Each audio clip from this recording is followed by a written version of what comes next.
মুসলমানদের ঐতিহাসিক যে যুদ্ধ, প্রথম যুদ্ধ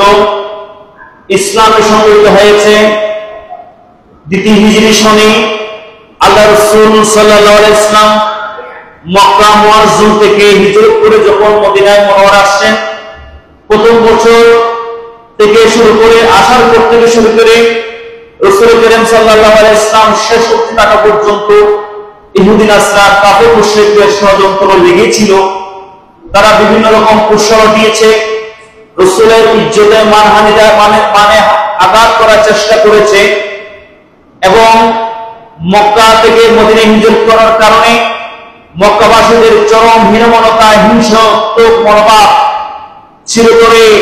রাসূলের প্রতি বিদ্বেষ পোষণ করে শেষ পর্যন্ত মদিনার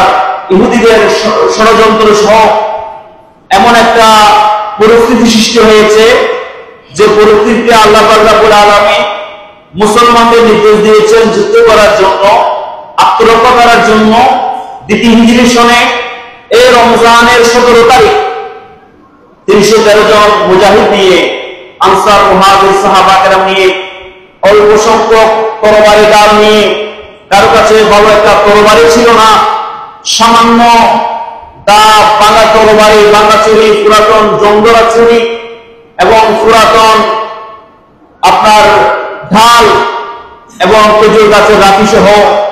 ঝাঁপিয়ে পড়েছিল দিন ইসলাম রক্ষার জন্য 70 জন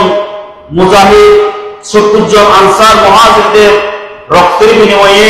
আল্লাহ পাক রব্বুল আলামিন মুসলমানদের বিজয় দান করেছিলেন দ্বিতীয় হিজরি সনের 17 রমজান। সুবহানাল্লাহ।